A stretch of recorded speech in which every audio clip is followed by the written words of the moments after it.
நான் என்னுடைய அலுவலகத்தை விட்டு வெளியே வரும்போது சற்று பதட்டத்துடனே வெளியே வருவேன். ஏனென்றால் நான் அந்த கேட்டை கிராஸ் செய்து வெளியே செல்ல வேண்டும். அங்கே நைட் ஷிஃப்ட்காக சாயங்காலமே ஒரு வாட்ச்மேன் வந்திருப்பான். அவன் என்னை பார்க்கும் பார்வையில் முழுங்கி விடுவான். ஒரு சில நேரம் கிண்டலாக பாட்டும் பாடுவான். என் பெயர் சுமதி. வயது 30 ஆகிறது. எனக்கு திருமணமாகிவிட்டது. நான் தினமும் வேலைக்கு சென்று வந்து கொண்டிருக்கிறேன். இரவு 7 மணிக்கெல்லாம் எனக்கு வேலை முடிந்துவிடும். தினமும் நான் பஸ்ஸில்தான் வீட்டுக்கு செல்வேன். ஆனால் அன்று நான் 9 மணி வரைக்கும் எனது அலுவலகத்திற்கு பக்கத்தில் உள்ள பஸ் ஸ்டாப்பில் அமர்ந்திருந்தேன். எதற்காக நான் அங்கே அமர்ந்திருந்தேன்? எனது வாழ்க்கையில் பல கஷ்டங்கள் உள்ளன. நான் ஒரு மிடில் கிளாஸ் ஃபேமிலி. ஆனால் எங்கள் குடும்பம் நன்றாகத்தான் போய்க் கொண்டிருந்தது. திடீரென என்னுடைய கணவன் சரியாக வேலைக்கு செல்வதில்லை. அதனால் நானே குடும்பத்தை பார்த்து கொள்ள வேண்டியதாகிவிட்டது. கூடவே எங்கள் இருவருக்கும் குழந்தை இல்லை. அது எங்களுக்கு மிகப்பெரிய சுமையாகிவிட்டது. இந்த பிரச்சனைகள் எல்லாம் எனக்கு பத்தாது என்று எனது அலுவலகத்தில் மேனேஜர் ஒரு பக்கம் பிரச்சனை. நான் என்னை பார்க்கும் விதமே வித்தியாசமாக இருக்கும். போதாக்குறைக்கு எனது அலுவலகத்தில் வேலை பார்க்கும் ஒரு சில ஆண்கள் என்னிடம் நடந்து கொள்ளும் விதமே மோசமாக இருக்கும். இந்த அனைத்து அரக்கர்களிடமும் இருந்து தப்பித்து வீட்டிற்கு செல்வதற்காக அலுவலகத்தின் கேட்டை விட்ட வெளியே வரும்போது அங்கே இருக்கும் வாட்ச்மேன் இவர்கள் அனைவரையும் விடவும் மோசமாக நடந்து கொள்வான். நான் என்ன செய்வது? இவ்வாறுதான் தினமும் என்னுடைய வாழ்க்கையை நான் ஓட்டிக்கொண்டிருக்கிறேன். ஆனால் அன்றிரவு நான் 9 மணி வரைக்கும் அந்த பஸ் ஸ்டாப்பில் அமர்ந்திருந்தேன். அதற்கு காரணம், நான் ஒருவரை பார்ப்பதற்காக காத்து கொண்டிருக்கிறேன். அவன் வரவே இல்லை. ஏற்கனவே என் ஊருக்கு போகும் பஸ்கள் எல்லாமே சென்றுவிட்டது. அடுத்த பஸ் வருவதற்கு 9:30 மணி ஆகிவிடும். எனது அலுவலகத்தில் இருந்து நான் 7 மணிக்கு வெளியே வரும்போது அப்போதுதான் ஒரு பஸ் போயிருக்கும். பிறகு 8 மணிக்குத்தான் பஸ்ஸே வரும். நான் வீட்டுக்கு செல்வதற்கு 8:30 மணிக்கு மேல் ஆகிவிடும். அதற்கு என்னுடைய கணவன் கொடுத்துவிட்டு, உன்னால் நேரத்துக்கு வீட்டுக்கு வர முடியாதா? எங்கே சென்று ஊர் சுற்றிவிட்டு வருகிறாய் என்று திட்டுவதை பொறுத்து கொள்ள வேண்டும். அவனிடம் நான் பதிலுக்கு எதுவுமே பேச மாட்டேன். ஏற்கனவே அவன் குடித்திருப்பான். மாறாக நான் ஏதாவது பேசப்போய் அவன் என்னை அடிக்க ஆரம்பித்து விடுவான் என்று நான் அவனுக்காகத்தான் காத்து கொண்டிருக்கிறேன். இப்போது வருபவன் அவனாகத்தான் இருக்க வேண்டும். ஆனால் இந்த போலீஸ்காரர் இங்கே நிற்கிறாரே, இவருக்கு ஏதாவது சந்தேகம் வந்துவிட்டால், அதற்குள் இவர் போகும்போது பஸ் வந்துவிட்டால் இவர் சென்று விடுவார் என்று நினைத்து கொண்டிருந்தேன். அவனும் அந்த இடத்துக்கு வந்துவிட்டான். நான் அமர்ந்திருக்கும் இடத்திற்கு பக்கத்தில் அவனும் அமர்ந்தான். உடனே திரும்பி அந்த போலீஸ்காரர் அவரைத்தான் பார்த்தார். அவர் பார்க்கும் பார்வை சற்று வித்தியாசமாக இருந்தது. போலீஸ்காரர்கள் ஏற்கனவே சந்தேகத்துடன் தான் அனைவரையும் பார்ப்பார்கள். எனக்கு அவர் இப்போது பார்க்கும் பார்வை அது போன்றுதான் இருந்தது. அவர் நினைத்திருப்பார், இவன் என்ன அவள் பக்கத்தில் சென்று அமர்கிறான், இருவருக்கும் ஏதாவது சம்பந்தம் இருக்குமோ என்று கட்டாயமாக நினைத்திருப்பார். அவனும் அந்த போலீஸ்காரரை பயத்துடனே பார்த்து கொண்டிருந்தான். இவர் ஏதாவது நம்மிடம் கேட்டு விடுவாரோ என்று எண்ணிக்கொண்டிருந்தான். திடீரென்று அந்த போலீஸ்காரர் நடந்து அவரது பக்கத்தில் வந்தார். அவ்வளவுதான் என்று மாட்டிக்கொள்ளப் போகிறோம். அவர் எதற்காக அவன் பக்கத்தில் வருகிறார்? நமக்கு பிரச்சனை வரப்போகிறது என்று பயந்து கொண்டிருந்தேன். அவர் உடனே அவன் பக்கத்தில் வந்து, நீங்க எந்த ஊரு போறீங்க என்று கேட்டார். அவனும் நான் போரூருக்கு போகிறேன் என்று சொல்லிவிட்டான். நான் உடனே அவனது முகத்தைத்தான் பார்த்தேன். பிறகு அந்த போலீஸ்காரரின் முகத்தையும் பார்த்தேன். திடீரென்று அந்த போலீஸ்காரர் சிரித்து விட்டார்.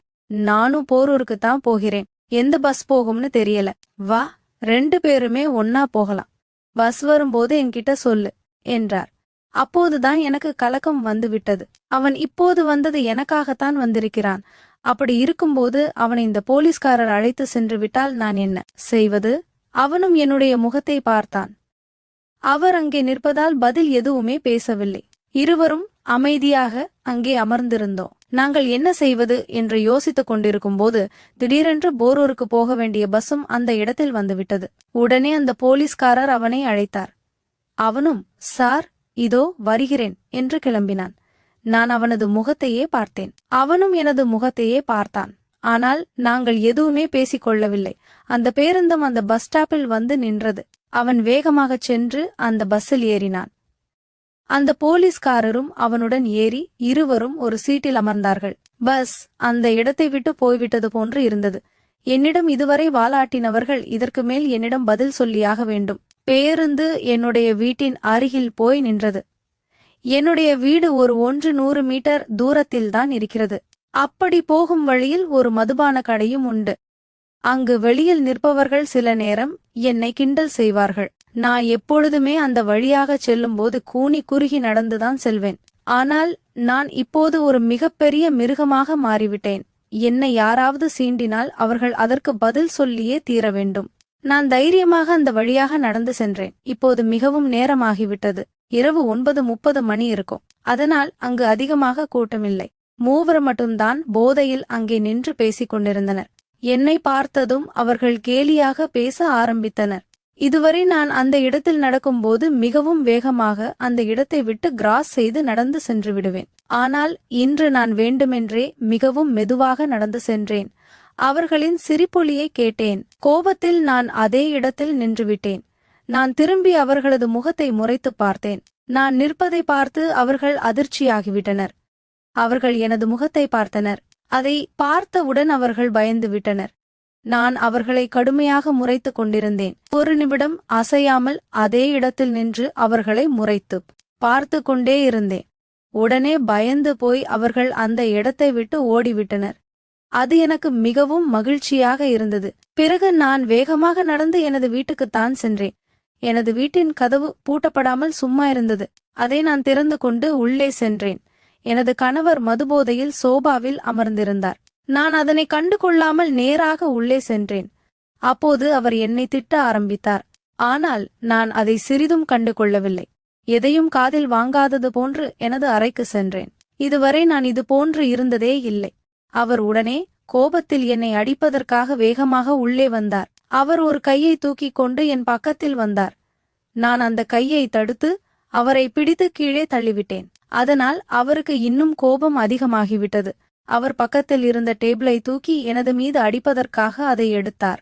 நான் உடனே எனது பைக்குள் இருந்த அந்த கைத்துப்பாக்கியை எடுத்து அவரை பார்த்து சுடுவதற்காக நீட்டினேன். அதை பார்த்ததும் அவர் கொலை நடுங்கிவிட்டார். உடனே டேபிளை அப்படியே கீழே போட்டுவிட்டு பயத்தில் நடுங்கிக் கொண்டு என்னை ஒன்றும் செய்துவிடாதே, என்னை ஒன்றும் செய்துவிடாதே, விட்டுவிடு என்று நடுங்கிக் கொண்டிருந்தார். ஆனால் நான் கடுமையான கோபத்தில் இருந்தேன். கைத்துப்பாக்கியில் இருந்த ட்ரிகரையும் அழுத்தினேன். அந்த கைத்துப்பாக்கியில் இருந்த ட்ரிகரை நான் அழுத்தியவுடன் ஒரு கூர்மையான சத்தம் கேட்டது. ஆனால் அது சுடும் சத்தம் இல்லை. அது என் பையிலிருந்து வந்த சத்தம். அது ஒரு லைட்டர். நான் அவனை ஏமாற்றிவிட்டேன். அவர் முகம் வெளுத்து போய் காலில் விழுந்து மன்னிப்பு கேட்க ஆரம்பித்தார். சுமதி, என்னை மன்னித்து விடு. இனி இப்படி நடக்க மாட்டேன். தயவு செய்து என்னை விட்டுவிடு என்று அழுது கொண்டே சொன்னார். நான் குளிர்ச்சியாக அவரை பார்த்தேன். இனி நீதான் எனக்கு அடங்கி நடக்கப் போகிறாய். நான் சொல்வதுதான் வீட்டில் சட்டம், புரிந்ததா என்றேன். அவர் தலையை ஆட்டினார். பயத்தில் நடுங்கியபடி ஆமாம் நீதான் எல்லாம் என்று முனகினார். நான் அந்த லைட்டரை மீண்டும் பையில் போட்டுக்கொண்டு அறையை விட்டு வெளியே வந்தேன்.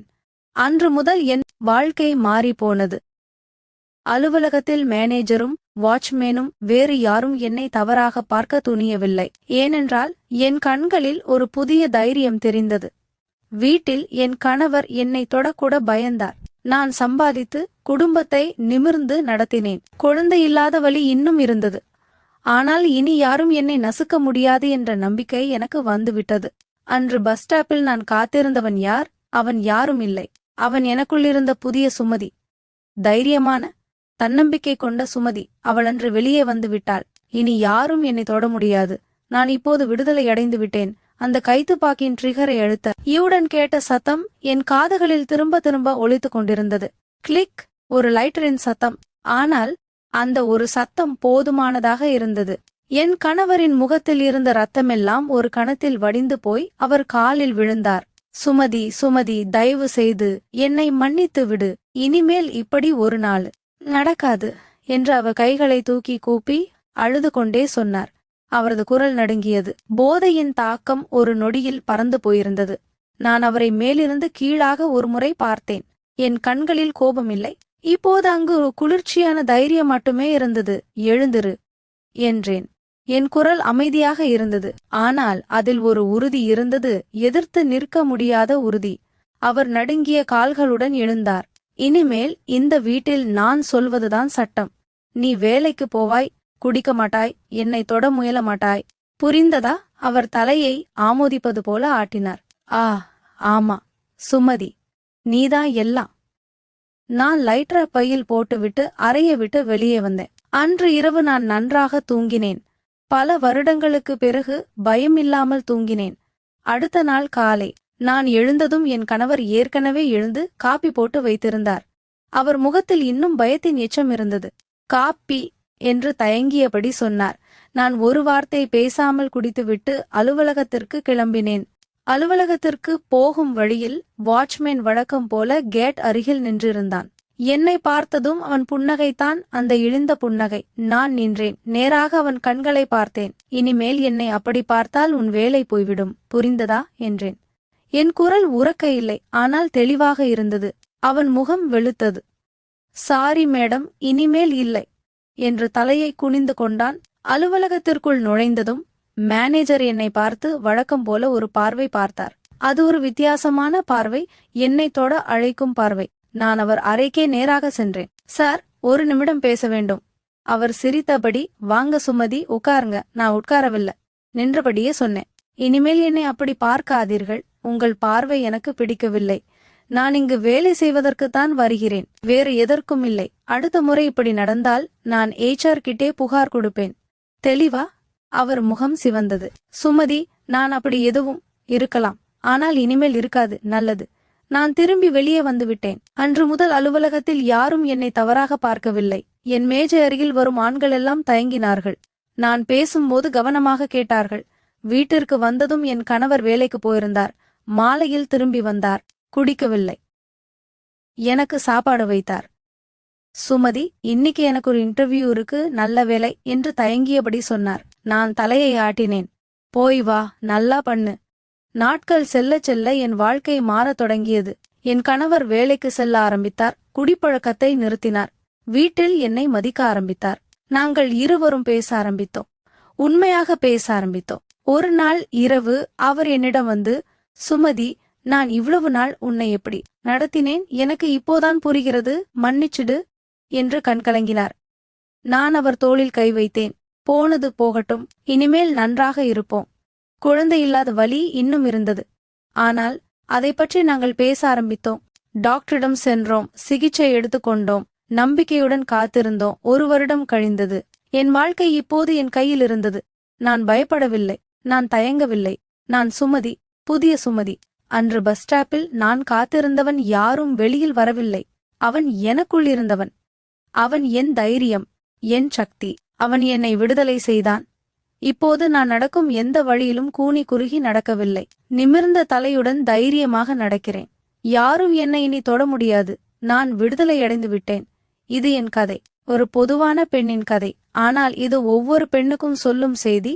உனக்குள் ஒரு சக்தி இருக்கிறது, அதை வெளியே கொண்டு வா. நீ வலிமையானவள். நீ தனித்தவள் அல்ல. அந்த நாளிலிருந்து என் வாழ்க்கை ஒரு புதிய பாதையில் செல்ல ஆரம்பித்தது. வீடு, அலுவலகம், தெரு, எங்கும் நான் என்னை பயப்படும் பெண்ணாக இல்ல. நான் ஒரு புதிய சுமதியாக மாறிவிட்டேன். ஆனால் வாழ்க்கை அப்படியே நின்றுவிடவில்லை. அது எனக்கு இன்னும் பல சோதனைகளை வைத்திருந்தது. 3 மாதங்கள் கழிந்தன. என் கணவர் உண்மையாகவே மாறியிருந்தார். காலையில் எழுந்து காப்பி போட்டு வேலைக்கு சென்று மாலையில் திரும்பி வந்து என்னிடம் பேசினார். நாங்கள் இருவரும் ஒரு நாள் இரவு உட்கார்ந்து குழந்தை பற்றி விரிவாக பேசினோம். டாக்டரிடம் சென்றோம், பரிசோதனைகள் செய்தோம்.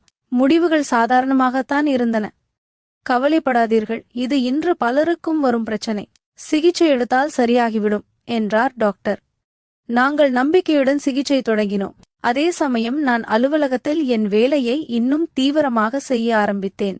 என் தைரியமும் தெளிவான பேச்சும் மேலதிகாரிகளின் கவனத்தை ஈர்த்தது.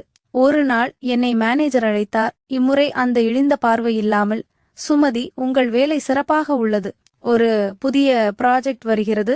அதற்கு ஒரு டீம் லீடர் தேவை. நீங்கள் அதை ஏற்றுக்கொள்வீர்களா? நான் தயங்கவில்லை. ஆமாம் சார், நான் தயார். அன்று முதல் நான் டீம் லீடராக ஆனேன். எனக்கு கீழே 10 பேர் வேலை செய்தார்கள். அவர்களில் சில ஆண்கள் முன்பு என்னை தவறாக பார்த்தவர்கள். இப்போது அவர்கள் என் முன் தலை குனிந்து நின்றார்கள். நான் அவர்களை மரியாதையுடன் நடத்தினேன், ஆனால் உறுதியுடன். யாரும் தவறு செய்தால் தயங்காமல் கண்டித்தேன். வீட்டில் என் கணவர் என்னை சுமதி என்று அழைக்க ஆரம்பித்தார். முன்பு ஏய் என்றுதான் கூப்பிட்டார். இப்போது அவர் என் கால் சட்டையை துவைத்து சமையலும் உதவி செய்தார். நாங்கள் இருவரும் சிரித்து பேசினோம். ஒரு நாள் அவர் என்னிடம், சுமதி, நான் இவ்வளவு நாள் உன்னை துன்புறுத்தினேன், ஆனால் நீ ஒரு குண்டூசியால் என்னை மாற்றிவிட்டாய், நன்றி என்றார். நான் சிரித்தேன். அது குண்டூசி இல்லை, அது லைட்டர். ஆனால் அதன் சத்தம் போதுமானதாக இருந்தது அல்லவா? நாங்கள் இருவரும் சிரித்தோம். பல வருடங்களுக்கு பிறகு உண்மையாக சிரித்தோம். ஆனால் வாழ்க்கை எல்லாவற்றையும் சரியாக்கிவிடவில்லை. ஒரு நாள் இரவு நான் அலுவலகத்திலிருந்து தாமதமாக வந்தேன். பஸ் ஸ்டாப் அருகே நின்றபோது ஒரு இளைஞன் என்னை பின்தொடர ஆரம்பித்தான். இருட்டில் அவன் நிழல் என் பின்னால் வந்தது. முன்பு நான் பயந்திருப்பேன், ஓடியிருப்பேன். ஆனால் இப்போது நான் திரும்பினேன். ஏன் என்னை பின்தொடர்கிறாய் என்று கேட்டேன். என் குரல் உரக்கவும் தெளிவாகவும் இருந்தது. அவன் திக்கித் திணறினான். இல்லை, ஒன்றுமில்லை, இனிமேல் யாரையும் இப்படி பின்தொடராதே. போலீசிடம் சிக்கினால் உன் வாழ்க்கை முடிந்துவிடும். போ. அவன் ஓடிவிட்டான். நான் நிமிர்ந்த தலையுடன் வீட்டிற்கு சென்றேன். இன்னொரு நாள் அலுவலகத்தில் ஒரு புதிய ஊழியை சேர்ந்தாள். அவள் பெயர் பிரியா, 25 வயது. அவளை மேனேஜர் அந்த இழிந்த பார்வையுடன் பார்த்தார். அவள் பயந்து போனாள். நான் அதை பார்த்தேன். அன்று மாலை அவளை அழைத்து, பிரியா, பயப்படாதே. யாராவது உன்னை தவறாக பார்த்தால் உடனே என்னிடம் சொல், நான் இருக்கிறேன். அவள் கண்களில் நீர் திரண்டது. அக்கா, நன்றி. நான் சிரித்தேன். அக்கா இல்லை, சுமதி என்று கூப்பிடு. நாம் எல்லோரும் ஒரே மாதிரிதான். அதேபோல தெருவில் மதுபான கடை அருகே இன்று பெண்களை கிண்டல் செய்தவர்களை நான் ஒவ்வொரு முறையும் எதிர்த்தேன். சிலர் சிரித்தார்கள், சிலர் திட்டினார்கள். ஆனால் பலர் பயந்து ஓடினார்கள். கொஞ்சம் கொஞ்சமாக அந்த இடம் அமைதியானது. 1 வருடம் கழிந்தது. ஒரு நாள் காலை நான் கண்ணாடியில் என்னை பார்த்தேன். என் கண்களில் ஒரு புதிய ஒளி இருந்தது. என் முகத்தில் புன்னகை இருந்தது. அப்போது என் கணவர் உள்ளே வந்தார். சுமதி, ஒரு நல்ல செய்தி. நான் திரும்பினேன். என்ன? அவர் என் கையில் ஒரு ரிப்போர்ட்டை கொடுத்தார். அதில் ஒரு சின்ன வரி, பாசிட்டிவ். நான் அதிர்ந்து நின்றேன். கண்களில் நீர் வந்தது. நாங்கள் இருவரும் கட்டி தழுவிக் கொண்டோம். பல வருட காத்திருப்பு முடிந்தது. அன்று மாலை நான் பஸ் ஸ்டாப்பில் நின்றேன். அங்கு பல பெண்கள் நின்றிருந்தார்கள். அவர்களில் சிலர் பயத்துடன் நின்றார்கள். நான் அவர்களை பார்த்து சிரித்தேன். ஒரு பெண் என்னை அடையாளம் கண்டு கொண்டாள். நீங்கள்தான் அந்த சுமதி அக்காதானே? உங்கள் கதையை நான் கேள்விப்பட்டேன். நீங்கள் எப்படி மாறினீர்கள் என்று நான் சிரித்தேன். ஆமாம், நான் தான். நீயும் மாறலாம். உனக்குள் ஒரு சக்தி இருக்கிறது, அதை நம்பு. அவள் கண்களில் ஒரு புதிய நம்பிக்கை தெரிந்தது. இப்போது நான் வீட்டிற்கு சென்று கொண்டிருக்கிறேன். என் வயிற்றில் ஒரு புதிய உயிர் வளர்கிறது. என் கையில் ஒரு புதிய தைரியம் இருக்கிறது. என் இதயத்தில் ஒரு புதிய நம்பிக்கை இருக்கிறது. நான் இனி யாருக்கும் அடங்க மாட்டேன். நான் இனி யாரையும் பயப்படுத்த மாட்டேன். நான் இப்போது ஒரு தாயாக போகிறேன். என் குழந்தைக்கு நான் சொல்லப் போவது ஒன்றே ஒன்றுதான். பயப்படாதே. நீ வலிமையானவள். நீ விடுதலையானவள். இது என் கதை. இது முடிந்த கதை இல்ல. இது தொடரும் கதை. ஒவ்வொரு பெண்ணும் இதை தொடரலாம்.